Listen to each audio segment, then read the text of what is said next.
Welcome to Death and Aliens, an in-depth look at horror and sci-fi TV from two friends who vaguely know what they're doing. I'm MK, And I'm Courtney. and how are you this week, Courtney? Much better than I was 2 hours ago. I've had a rough go at it these past few days. My apartment was hot again, and my jobs are stupid again. And then, so I've been like really tense in my neck and shoulders, and like, I do not need a doctor. I've been to the doctor. Let me start there. But do you ever get where you get like so tense in your shoulders that you feel like fuzzy in your face? Has that ever happened to you? No. Okay. Well, I went to the doctor like 4 times about it, and they were like, it is literally that you have anxiety and your muscles are too tight. I believe it. Every time they tell me that. I literally have gone 4 times for it. And so I was having that happen again because I've been all over the place. And so at 4 o'clock today, I was like, you know what? I'm not doing this. No one's at work but me and Sarah. And I called this place around the corner from me and went and got an upper body massage and reflexology. Nice. And because my feet are also falling apart because I work at a bar and have awful shoes. And it's just, I'm a new person. I'm a new person now. Fantastic. I'll also be chugging water this entire time we're recording so I don't get dehydrated because I'm also that because of my anxiety. So, yeah, how are you? I am honestly so great, except that I broke a nail. See? Oh, it's disappointing and it's not. I see. Yeah. Huh. I broke a nail while I was helping my grandma move out of her cottage yesterday. So I was like lugging boxes and I only managed to break one nail, and that was my pinky. Well, that's impressive, though. And it's just like, it's not even short. It's just the tip popped off. So like, and you can just like not use your pinky all the time. There you go. yeah, Pinky, it's fine. I don't have a pinky. Who needs a pinky? No one. No one. But actually, I didn't know what stories I was going to even tell you because like we recorded on Wednesday. Yeah. Oh, I know what what I should share. I'm going to share the saga that was my life on Thursday. Oh, that was only one day away from when I helped you. I know. And I think I told you on Snapchat, but on Thursday, I got lunch with my lovely other half, who, for those of you on the podcast who don't know this fact about my boyfriend, is also one of my coworkers. Good times. At the school where we jointly teach the same middle school students. Yeah, no problems there. No problems whatsoever. None. It's nothing to even consider as an issue. So on Thursday, I was waiting at the school till it was going to be time for me to go meet up with him, and one of my favorite parents was there. And like this girl, like literally everyone knows that like when the kids graduate, she's the only one that I'm still going to be like actually friends with. I'm obsessed with her, and she loves me, and we're great. And like her son is always like, please don't text my mom.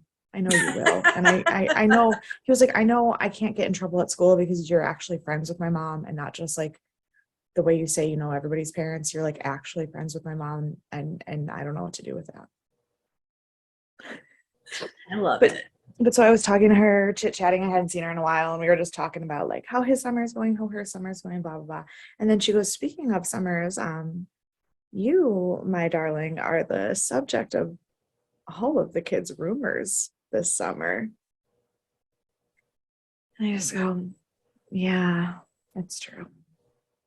And she was like, no, that's so exciting. But apparently all of the kids know and have spent the summer talking about it.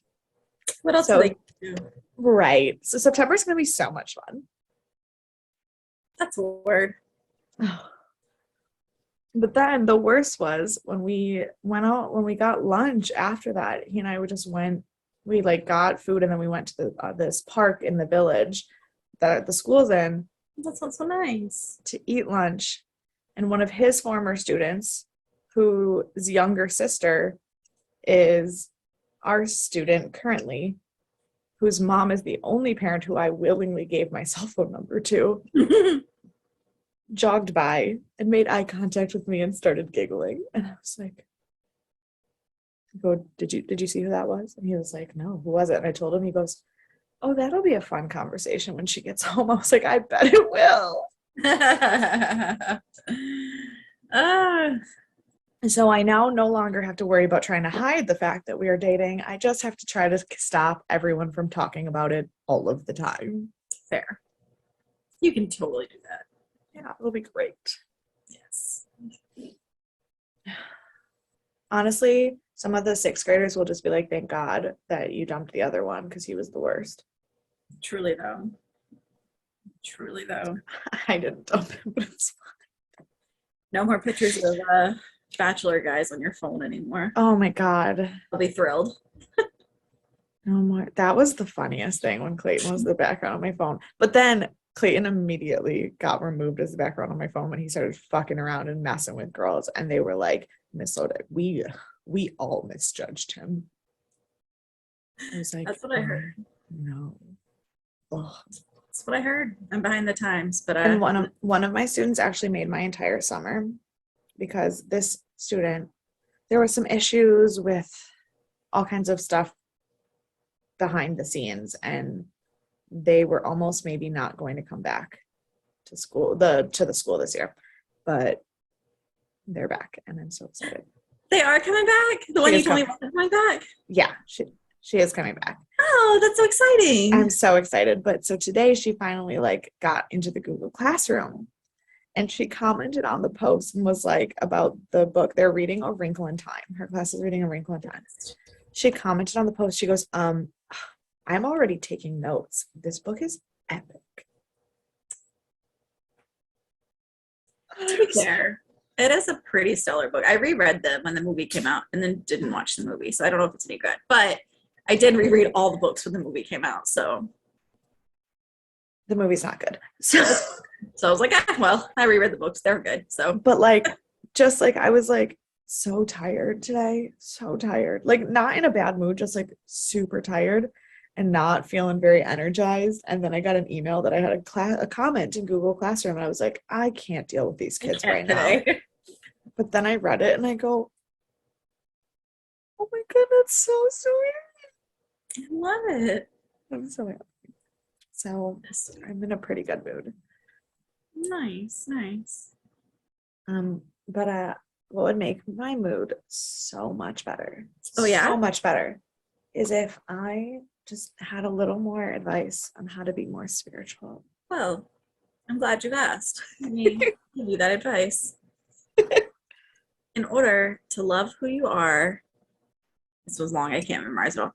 You can't hate the experiences that shaped you.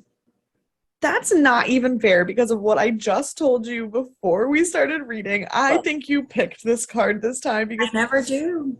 Before we started recording, I was explaining to Courtney about a situation that I was having with my boyfriend, about having anxiety, about things that I did in the past that shaped who I am, but are not the kind of person I am anymore, and how he would react to them.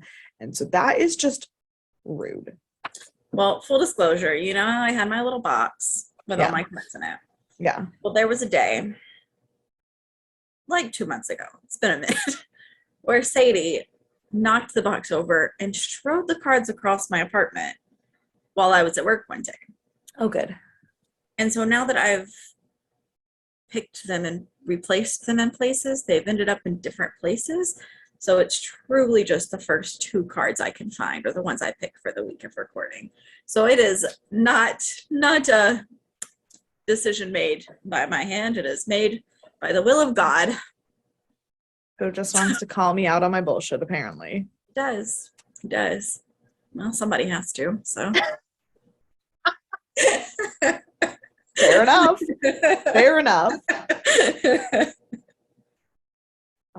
Speaking of bullshit, Stargate, which is actually not bullshit at all. I just, tried to transition from one thing to another. But also, I do have one opinion about this episode that is bullshit. I have thoughts. in general, I have thoughts. Okay. I'm going to be really mad if you did not enjoy this episode. No. Okay, because I was going to say, after enjoying last week's episode, if you did not enjoy this episode, I don't know if that we could continue this podcast. No, I enjoyed. I have creative choice thoughts. Okay. Is one of them I did like the episode. Is one of them how fucking dare you end an entire season on a to be continued? Because that's mine. One of many. One of many. So yeah, ending the season is the thing that just happened. Stargate SG-1, Season 1, Episode 21. Within the Serpent's Grasp. Yes, correct. The most spot on. Yeah. It was rated 8.5 stars. Which was lower.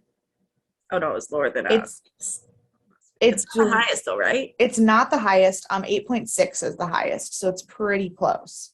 Okay. But it's not the highest. It came out on March 6th, 1998. The number one movie was still Titanic.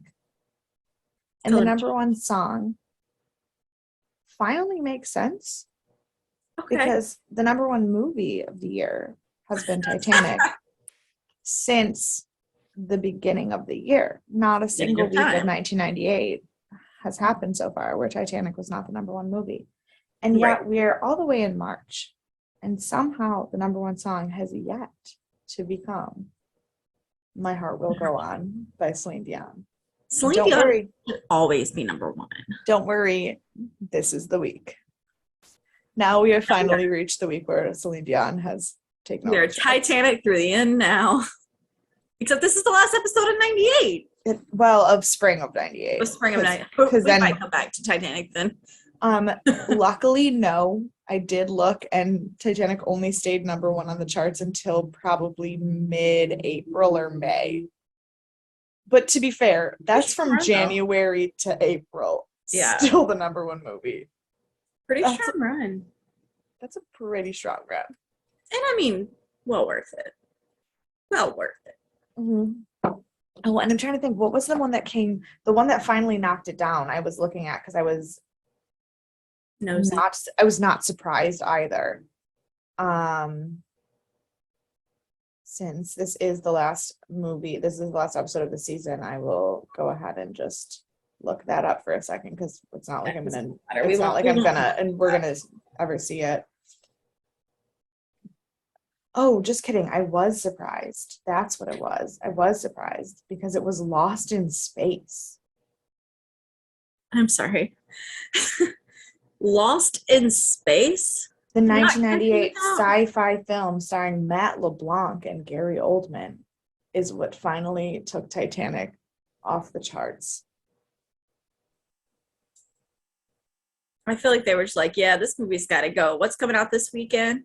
Lost in Space? All right, well, it is what it is. The film took over the top spot from Titanic after Titanic topped the charts for 15 consecutive weeks. Good for them. Lost in Space. I need to go back and rewatch that movie because I do not have. I mean, I don't remember disliking it, but I also don't remember having. The thing is, I watched the 1960s TV show Lost in Space, and then I watched the new Netflix remake of the 1960s TV show Lost in Space. I never saw this movie. I didn't know this movie existed. I think I saw this movie because I didn't watch any of the TV shows. It was starring William Hurt, Matt LeBlanc, and Gary Oldman, which doesn't make sense. No, it doesn't. That's why I don't understand. I'm gonna have to watch it because what? Add it to the list. Maybe we'll do that next week. As a break from Stargate sci-fi, watch this weird ass movie that is sort of sci-fi that apparently we're gonna love because it beat out Titanic. Right. Got real high expectations for it now. The only event that happened this day is not really a good event. It's a really terrible event, but apparently I couldn't find anything else that happened. A man who was a lottery accountant, did not get a promotion. So he went to work and just killed all four of his bosses and himself. Oh my Two, goodness. two of them he stabbed. Two of them he shot. The fourth one that he shot, he chased through the parking garage until he found him and shot him and then shot himself. That is not happy news. No. No, it's not. That is rough. Yeah. Okay. So don't become an accountant. That is what that means. Don't become an accountant. Because then you might have to kill all of your bosses or deny someone a promotion and have them kill you. Okay. Yeah, sure. Sounds good. Yeah. It was directed by David Worry Smith. He's one of our guys. The teleplay was written by Jonathan Glassner, who is the guy. The story was by James Crocker. And Know him? what? Do we know him? The name sounds incredibly familiar. Right. But there is no information on him on the internet. Every single thing that I read uses him in the past tense. They say he was someone, but there is no record of his birth or death. Oh. No idea who this man So, is. like, theoretically, he does exist. Yeah. He has not written for anything since Stargate.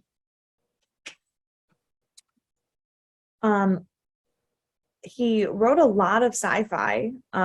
He wrote for The Outer Limits. He wrote for Deep Space Nine. He wrote for the 1987 Beauty and the Beast TV show. He wrote for the Lois and Clark Adventures starring Dean Cain. And he holds the distinction of being the only person ever to write for both the 1980s Twilight Zone series and the 2002 Twilight Zone series. Like, he was alive relatively recently then still. We should know more about him. Yeah. All right. Way to live good. Yeah. So James Crocker, he's a person, and he wrote a story. So it seems. So we're told. Yeah. I didn't really know what to do about guest stars because the guest stars are all people we've already talked about. So I decided to look up some stuff about Brent Strait, who plays Major Ferretti. Because, Ferretti was a good guy. He was Kowalski's number 2. Exactly. I mean, and he was in this episode, so good for him. Good for him. Well, because the other guest stars are Peter Williams, who we already talked about, and Ezra, who plays Skara, who we've already talked about. So I was like, well, cool. Brent Strait has been in all of the Hallmark movies. All of them. Just so many Hallmark movies. That would be one I recognized him in. He was in a bunch of single episodes randomly of like everything. Like he was in an episode of Once Upon a Time, DC's Legends of Tomorrow, Supernatural, Fringe, Smallville, Psych, like everything. But he's best known for being a character on the show Andromeda, which is which I haven't seen, but a great sci-fi show. I've heard things about it that are good. Yeah. So, yeah. The blurb for this episode says, as the government prepares to mothball the Stargate project, quite literally, that's what the description says on Netflix. Mothball the Stargate project. What? Was the writer drunk? I mean, it's Netflix, so probably. Probably. As the government prepares to mothball the Stargate project, O'Neill and the SG-1 team take an unauthorized trip to try to stop the Goa'uld invasion. Great. So to start the episode, General Hammond shredding everything. And he was like, listen, this is not how I wanted to end my military career. But here we are. And Jack's like, so you're really done? He was like, dude, I was going to retire before Stargate. The only reason I'm even here still is because, like, shit's kind of cool. Yes. So Jack is like, we can't just quit. There has to be more. We have to do something. And Hammond kind of has an emotional breakdown and like says that he's literally tried absolutely everything I just put in, poor sweet in Hammond. his power. What's that? I just put poor sweet Hammond. Yeah. He was like, I've tried absolutely everything that I have any power to try. And there's nothing I can do.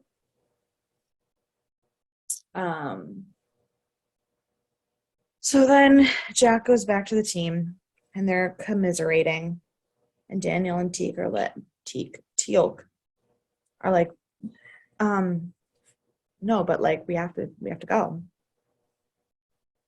And Sam's like, if we go and we survive, we will be court-martialed. And Jack's like, yeah, if we survive, if we go, we're gonna fucking die. But then Daniel does his Daniel thing where he just like says shit until you believe him, and then Jack's like, fine, I guess we're going. Because why not? Right. So they decide that they're gonna sneak off and go to the mystery planet. Fantastic. So then they send a Malp onto this mystery coordinates and see that there's like a bunch of Egyptian looking artifacts and no sign of life. So they say, fuck it, let's check it out. I question the judgment. They couldn't even see it. Yeah. They're just like, yeah, this is good. Let's go here. Yeah. Yeah, okay. But of course, because this is a secret mission, they're wearing all black because that makes sense. They went full on Black Ops for this mission. They did. And they like locked all of the doors to all of the gate rooms so nobody could get in. But of course, Hammond and Major Freddy got through into the gate room just in time to see the team leave. And he's just like, all right. Because the thing is, Hammond is like, has to be pissed that this is happening, but is also like not at all pissed that this is happening. Like, right. But also he's like, no, this needs to happen still. Like, yeah. I just can't authorize it. Right. So then the credits happen and then we go to the team and they're on this planet, walking around this room, trying to figure out what's going on, and it's dark as shit and nobody's in there and there's no exit and it's like full of shipping containers. And so they open the shipping containers and they're full of weapons and they collect what Jack lovingly refers to as Zat guns, which, by the way, is the name that they will stick with for the rest of the show. Excellent. So they have their Zat guns now. So they get the Zat guns from the containers, and then like this weird like energy pulse, like room shift thing happens, and they all get knocked out except for Teal'c. He's just like chilling. He's like, oh yeah. This is where we're at. And so he's like, yeah, Teal'c knows what it is, but instead of telling them what it is, he's like, we need to leave immediately. So Daniel dials the gate and nothing happens. Can't dial home. I have a lot of capital letters in my notes. They're like, what? What? And then a door opens, which was weird because there weren't doors in the room. And the serpent guards come in. I was like, is it time for shot Ray? Spoiler alert, it is still not. Still not. Still not. But I know. So the serpent guards come in and they put this weird globe thing in the middle of the gate. And then it just like floats there and then the guards all leave. I think that's it. What the fuck? I know. And then of course Teal'c is playing translator, and he's like, yeah, no, it's like TV, only more advanced, which is comical because it's in 1988 or 1998. So the idea of like literally what that TV was doing is what we're doing right now. This is how we're providing This content. podcast. Yeah. That globe was a Zoom call. Yeah. Although I do wish that we had really cool little globe devices. Yeah. I mean, they don't look as cool. Like, I want an actual. Oh, you know what I want? Like a Madame Leota globe where your face just like comes up in it. But I want it to also be like the sciencey globes where when I touch it, the lightning comes. So I want your face in the middle and lightning to come when I touch it. Okay, perfect. I was really into the crystal ball thing, but I also kind of like the idea of like, what would be cooler though, the crystal ball thing or like a Star Wars like hologram where your whole body was like there and walking and talking, but then you'd have to wear pants. Why not both? We can have options. We can FaceTime or call you on the phone. Why can't I call you on my globe or show up as a hologram? Did you know that yesterday, which is not yesterday for my friends who are listening to this, it's 1 week ago.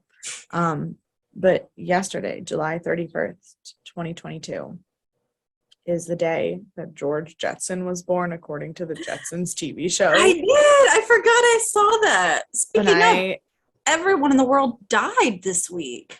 I did not mean to interrupt our podcast. I meant to bring this up on the forefront, but yeah, everyone. It was on Thursday. I had a horrible breakdown because Bernard Cribbins passed away. I just didn't believe it for like half the day. I looked at it, I was like, oh no, this isn't real. And then by the end of the day, I was like, oh no, I've seen it 300 times posted now. It's I posted it like 8 times. I know, and then I shared it to our page. Yeah, it was a rough day. So Bernard Cribbins, those of you who watch this podcast are probably involved enough in the sci-fi world to know who Bernard Cribbins is. But he was on Doctor Who and like a million trillion other things because he's 93 years old. And that was on Thursday. And then on Sunday, no, it was technically Saturday night, but the world found out about it on Sunday. Nichelle Nichols, who played Lieutenant Uhura. Seen Star Trek, I knew who she was. Right, she played Lieutenant Uhura in Star Trek, who she was like, you know, the first Black female in a major like role of an ensemble of a TV show that was not a Blacks only TV show. Like, just a fucking icon. Groundbreaking. And like also like just for sci-fi, like a icon. So she passed away. Bill Russell passed away as well, and he was a football player not a football player, a hockey player, I think. No, basketball. I'm an idiot. The Celtics play basketball. That's the sport that the Celtics play. He was a basketball player who was also just like a Black excellence icon. Wonderful man. And also on Sunday, Pat Carroll, the voice of Ursula, passed away. So it was a rough. So in the weekend. 4 days we haven't talked to you, we lost 4 icons.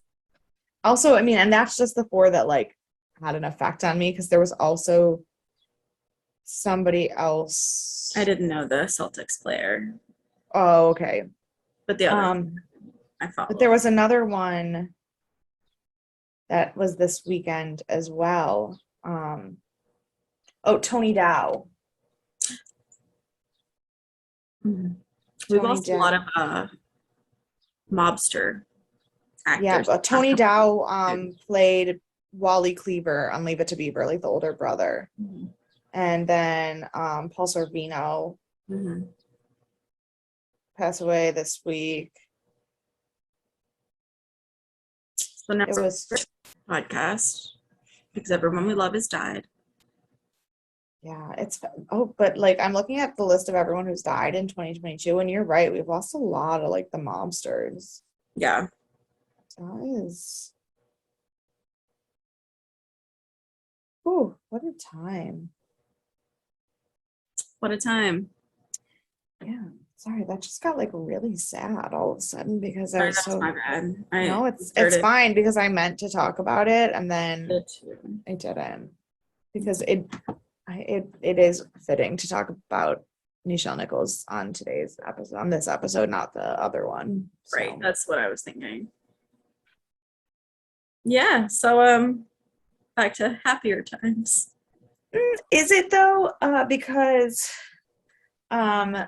we go to back to base control or Stargate command, and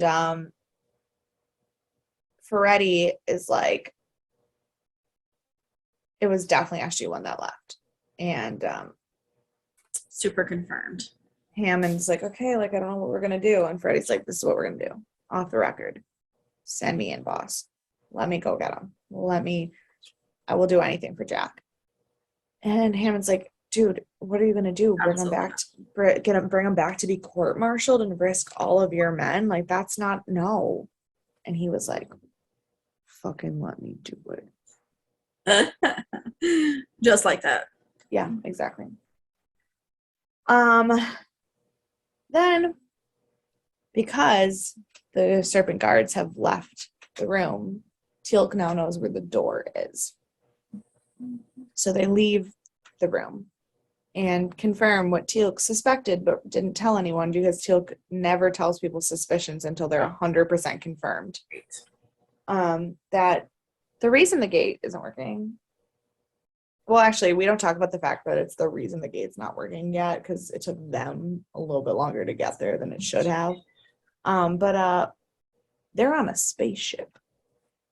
Not a planet. No. And they're doing hyperspace travel, which made me excited because it's the first time hyperspace has been on the show. Made me think of Disney. Right. When you go to Mars. Oh, at Epcot. At Epcot. Right. I was like, hyperspace. But then also in Hong Kong Disneyland, Space Mountain is called Hyperspace Mountain. Oh, how fun. But it's Star Wars themed. And like my favorite part of it is the part where you're about to like go toward the Death Star and then Admiral Akbar just yells, "It's a drop!" And then you drop really fast. It's great. It's great. It's so much better than our Space Mountain. Okay. As a kid, I loved Space Mountain, but then it's so rough on your body. Rough on my body. I have a headache every single time I get off of it. But the newer parks, the coaster is obviously much newer. So like Disneyland, Paris, and Hong Kong Disneyland have such smooth Space Mountains. Does it go upside down? No. Excellent. I'm in. Yeah, it's still Space Mountain. It's just not as rickety, and it's and it's got the Star Wars overlay. So nice. That's fine. Yeah. I can get behind that. Perfect. So yeah, they're going in hyperspace. So Hammond, we go back to SGC, and Hammond does in fact send SG2 to save SG1. And he's like, officially, your mission is to bring them back for their court martial. But like unofficially, please just save them. Right. And Freddie's like, I got this. And then he doesn't got this because the gate doesn't work. It's like, nope. Which of course was because they were traveling in hyperspace. Only SGC definitely doesn't know that yet. Mm-hmm.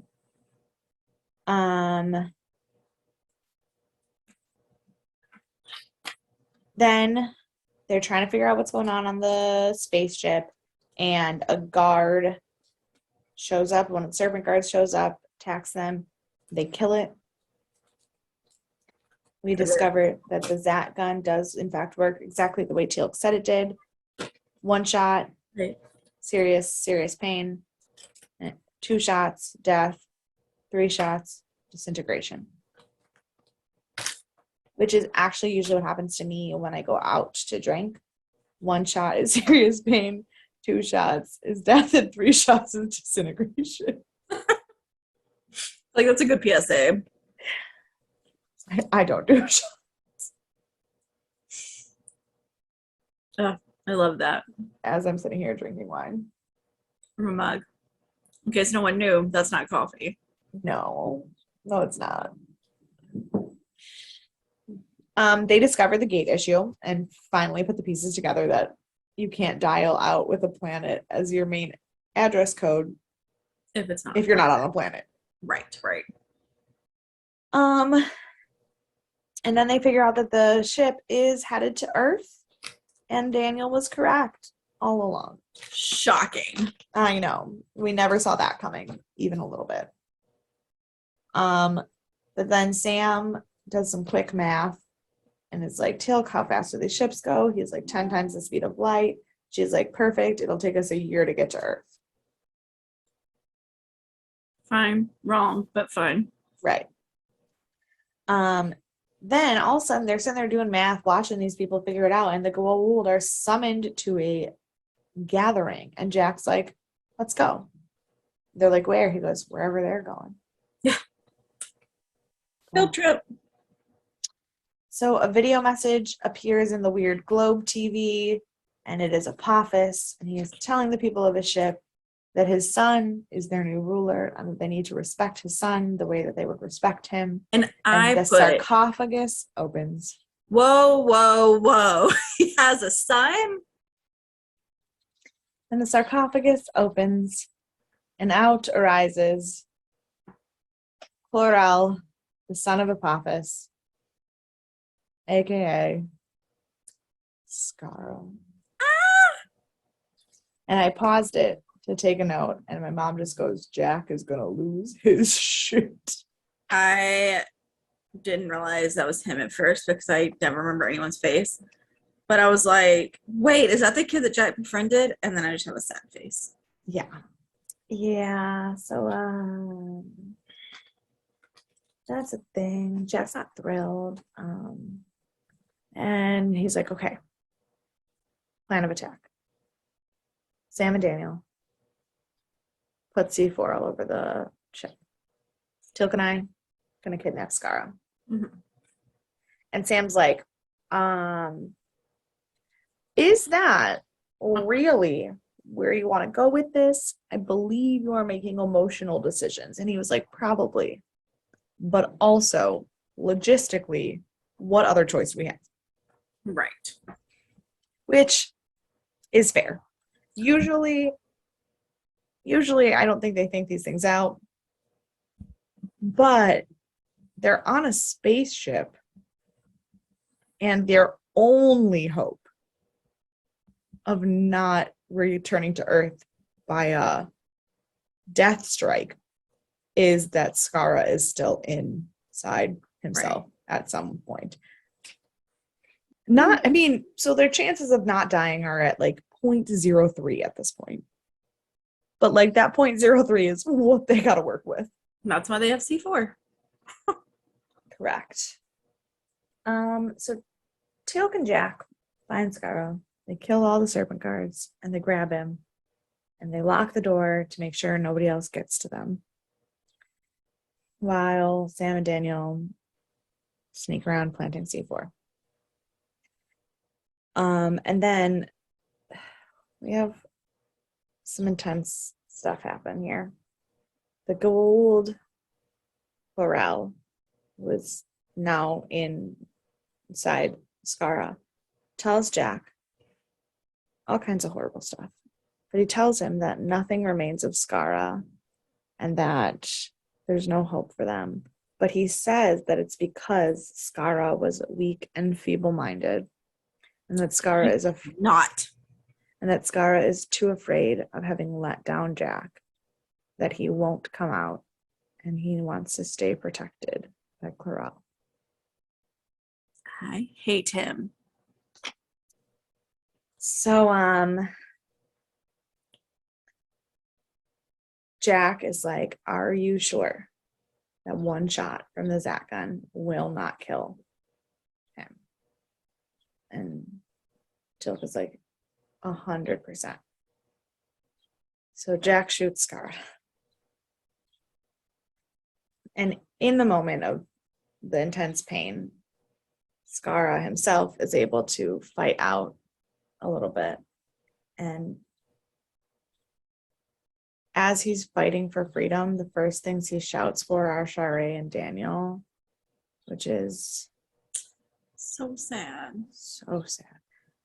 But to be fair, Sharae is his sister.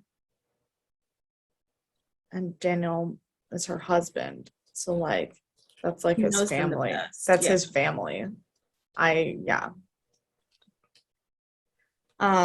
And so then he sees Jack and he's like, oh my God, O'Neill, like, is it really you? Are you still my friend?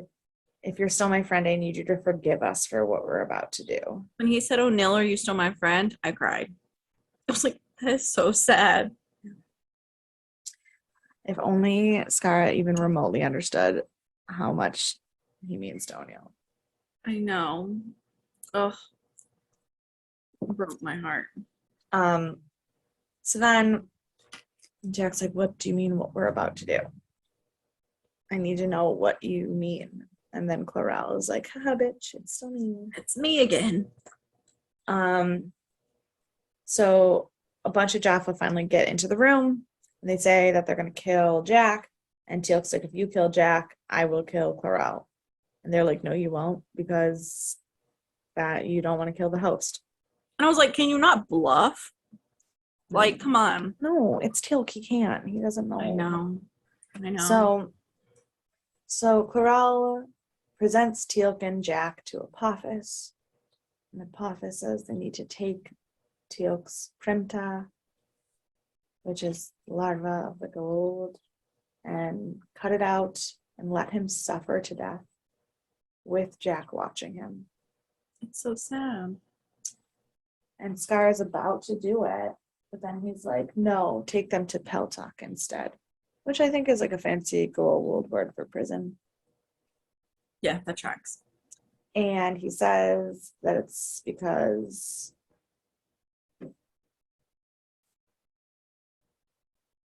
no, don't worry about that. Don't worry about that. I'm skipping ahead. Okay. So Sam, the thing is, Sam and Daniel have been hiding the C4, and when Skara brings everyone to the room to see Apophis, they're in there, so they see all of this go down. And Sam is like, listen, we're going to put the C4 on a timer. If we don't turn off the timer in 24 hours, the whole ship blows. But that gives us 24 hours to get them free and figure it out before we all die. Right. And if we do die, the ship will blow. Right. So they're going to do that.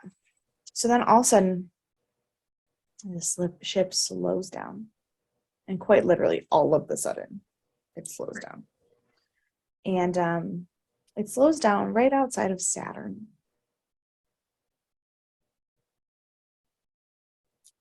And Apophis comes back in the video chat and is like, haha, Jack, I want you to see Earth one last time before you and everyone on your planet die.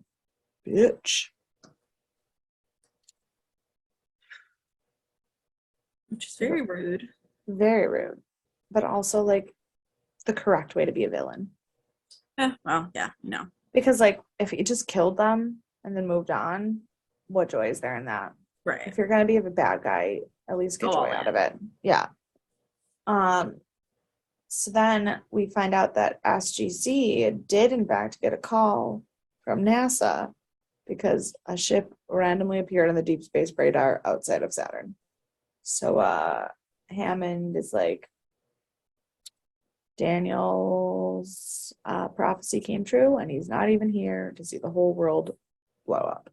Fantastic. Like, good for him. Yeah. Yeah. So Hammond calls the president and is like, yo, bitch, you were wrong. Only not like that at all because it's Hammond. Right. And the president.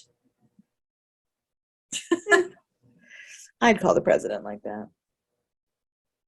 I don't know that I'd call anyone like that. I'm sure there's somebody I'd call like that. I was about to say, and I was like, yeah, that's probably not true at all. So then the Jaffa get in their little destroyer pods to get ready to launch to Earth. Sam and Daniel freak the fuck out.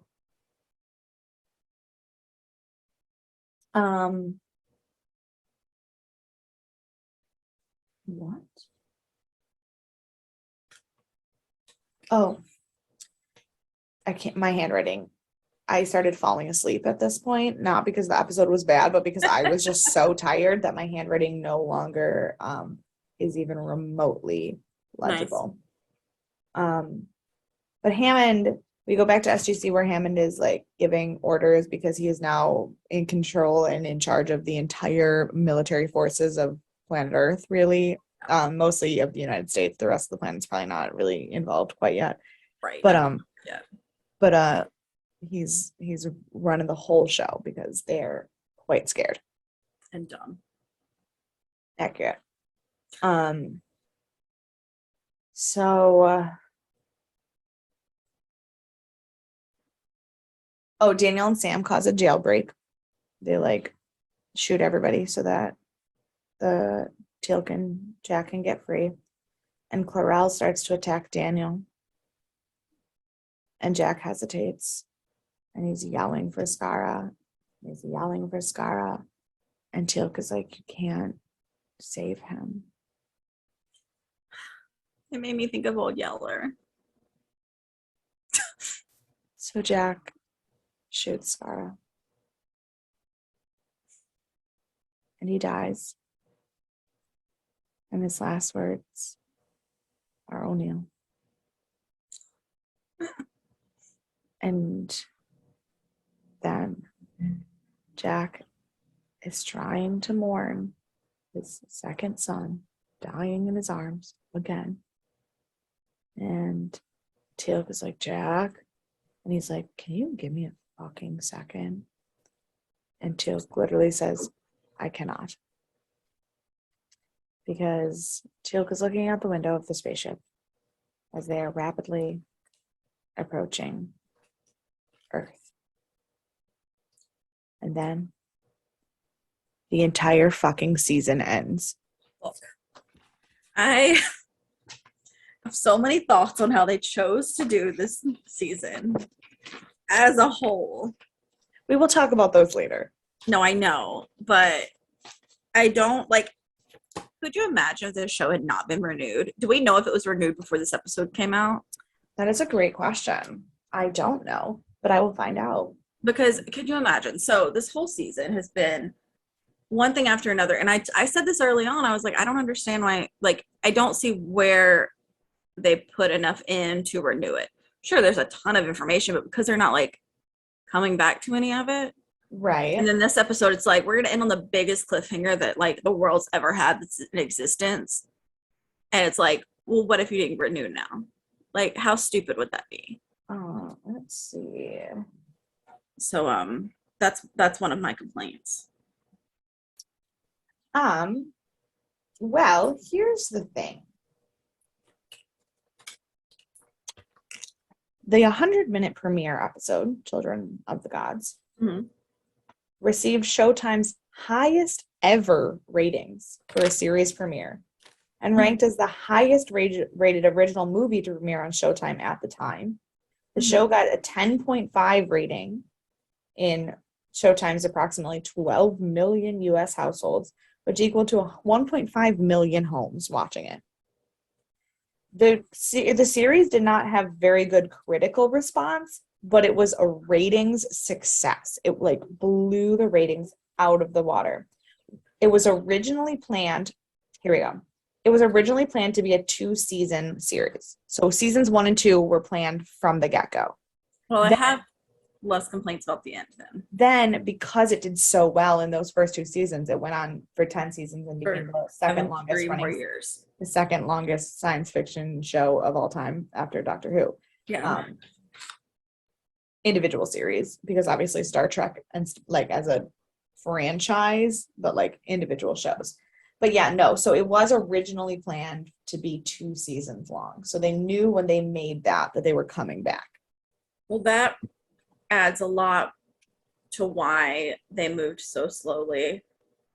And again, we Fair. can save that talk for the like big one, but that things make more sense now. I still, wish they wouldn't have been like nothing, nothing, nothing, nothing. Ramp up in to be continued. Like that's how I felt the show was, and Yeah, but like, wouldn't that make you angry enough to watch it again? I don't know. That would piss me off so much that like then I couldn't not watch it. See, I get angry about stuff like that, and then I just don't ever watch it, or I watch it like 10 years later. Um, I'm like, what? I hold a grudge. We've talked about this. Well, yeah. I go, what? I got, and then I set the premiere date in my calendar on my phone for when I can watch it again. Yes, Because I've never done that. Unfortunately, that is a great idea. I should probably set premiere dates in my phone if I'm interested in them. But I do. I'm a crazy person. August 12th is a Friday. It's when the next season of Secret Celebrity RuPaul's Drag Race comes back. Weird. what does that mean? It means that there are they do this thing where they have secret celebrities coming out. So like it's like a mini series where like there's 3 celebrities per episode, and they get like a drag queen from the show as a mentor to help them get into drag, and then the judges don't know who the celebrities are. So like Masked Singer mixed with regular. But with drag, yeah. Interesting. It is interesting. I mean, it's like I think the first season had like 4 episodes. It's not like a Oh, like a thing. real And season. yeah, and like every episode is 3 different celebrities. So it's Oh, that's it's just like a filler thing, but it's cute. yeah, that's fun though. Where is this thing that I'm looking for? Oh, trivia.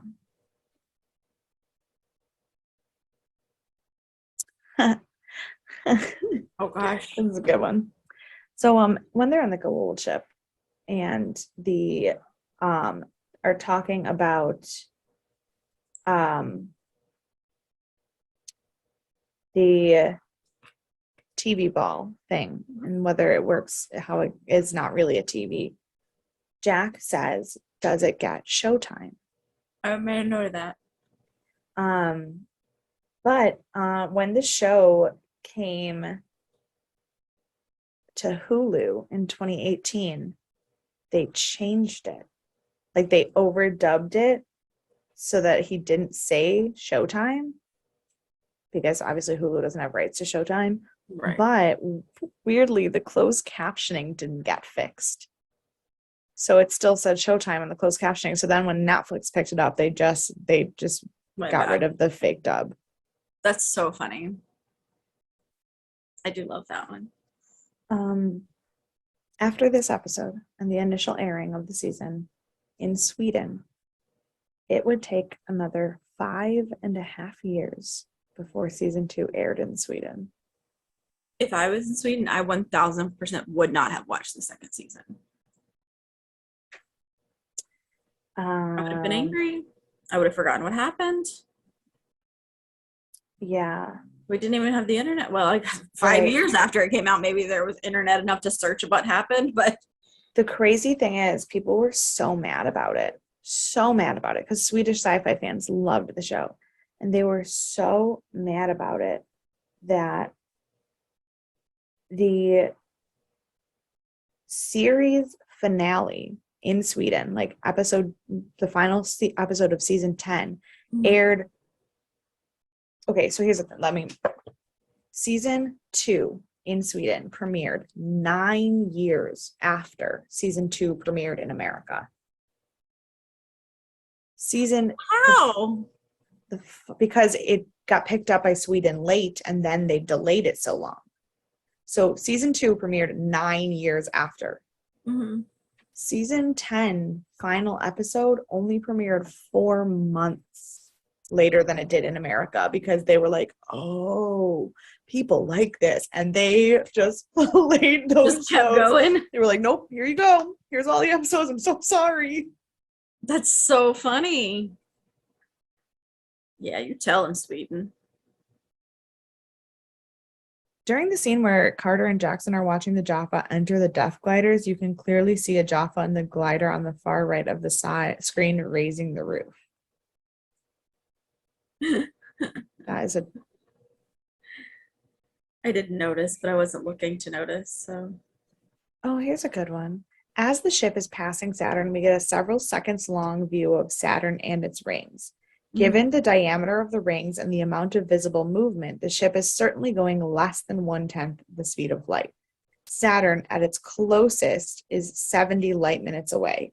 If we ignore the need for the deceleration, the trip to Earth would take over 11 hours. oh.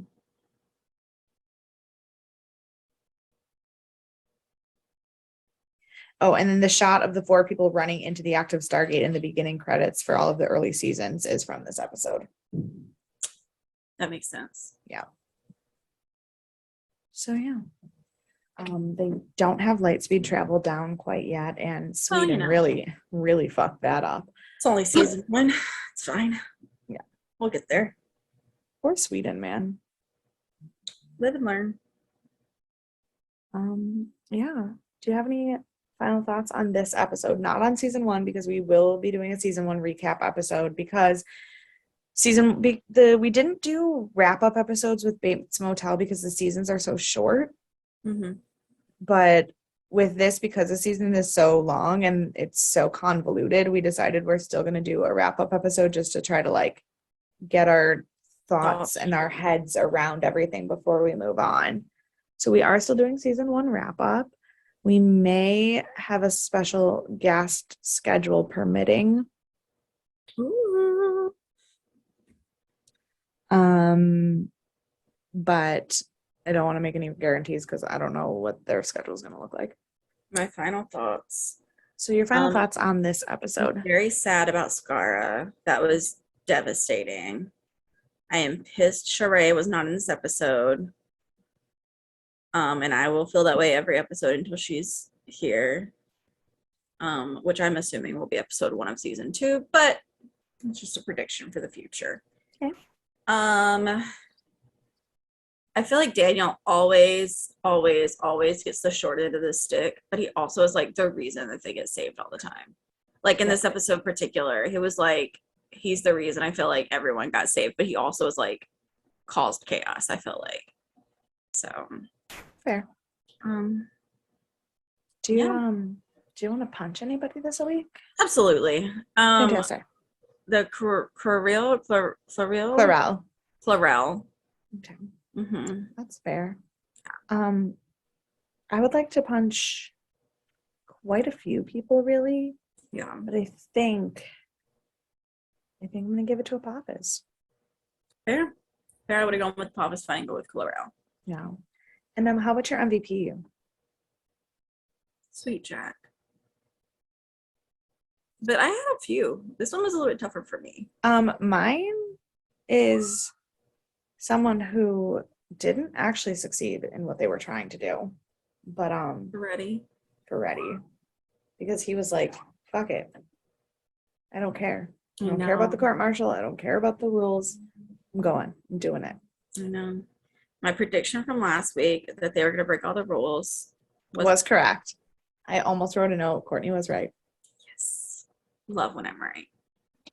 But I was like, oh, Courtney's going to be so happy because I went to look at the guest stars and I was like, Apophis and Skara. Fantastic. Courtney's going to be thrilled. And then they broke the rules. And so Courtney was correct. And I was like, this is going to be such a good episode for Courtney. And then you were like, I have thoughts. And I was like, it's more of a across the scene, not necessarily episode specific. I am glad they brought Skara back. I am glad they brought Apophis back. I did like that I was right. Yeah. I was distraught that they ended on to be continued because I did not know how they planned this season. And I was like, that is a terrible ending for a show. You don't know if it's getting renewed or not. That's correct. If they knew it was getting renewed, I am less frustrated with them. But since it took 17 years to get to second season for Sweden specifically, I feel bad for them. Right. So I feel very bad for the Swedish fans. Yeah. Sorry, Swedes. Yeah. We're here for you. Don't worry, we'll get to season 2 much faster. Yes, we will get to season 2 in either 2 or 3 weeks. That's it. That's all it'll take. That's all of my thoughts. That's fantastic. It was fine. It was good. I'm interested to see upward and onward where we're going. Fantastic. I just had a thought Mm-hmm. about how insanely difficult planning the DNA awards is going to be for Stargate. I mean, was granted, that's going thinking to be in about like this- that's going to be in like 2035, but like Right. still. I was literally thinking about this yesterday, and I was like, should we do a DNA award for each season instead of each like show? I was like, but that doesn't really make sense. But I was like, but also, are we gonna remember what? I was like, I'm not gonna remember what happened in season 1. We could do like a halfway DNA half awards. I think it's just going to be one of those things where we're going to have to do so much research. So much research. We're going to have to like take a week off the podcast just to have time to research. Just to figure out what we're gonna say. What we're talking about for the awards. To rewatch the entire first season. It's gonna be a mess. Stay tuned. It's gonna be great. Oh, if you're still with us in 15 years when we finally finish the show. No, it won't be 15 years. It's like 2 seasons a year, so like 5 years. Yeah. Times. Wow. Don't worry, horror goes much faster. It does. It does. So we'll have half of us are gonna keep rocking and rolling. So if you need a break from your sci-fi and Stargate, come listen to the half of horror. Yeah. And dive back in. It's a time. It's a thing. I'm gonna break it up for you on both ends. If you have any notes that you would like us to share in our season wrap up, if you have thoughts on Well, I've got Stargate, notes. I'm not talking to you. If you have thoughts that you would like to share about the first season of Stargate SG-1, please email us at deathandaliens@gmail.com. You can follow us on all of the social media at Death and Aliens. You can follow me everywhere at EMKAY_superstar. And you can follow me at CECloud13. And we will see you guys next week for Sci-Fi Sunday's first season recap episode. And we'll see you on Thursday. Yeah, we will see you on Thursday too. Early That's Thursday. the thing. That's the thing. Thursday. That's going to be a journey. For the finale. It'll be the finale of Bates Motel season 2. Yeah, it's going to be interesting. So, Wild ride. we'll see you then. See ya. Bye.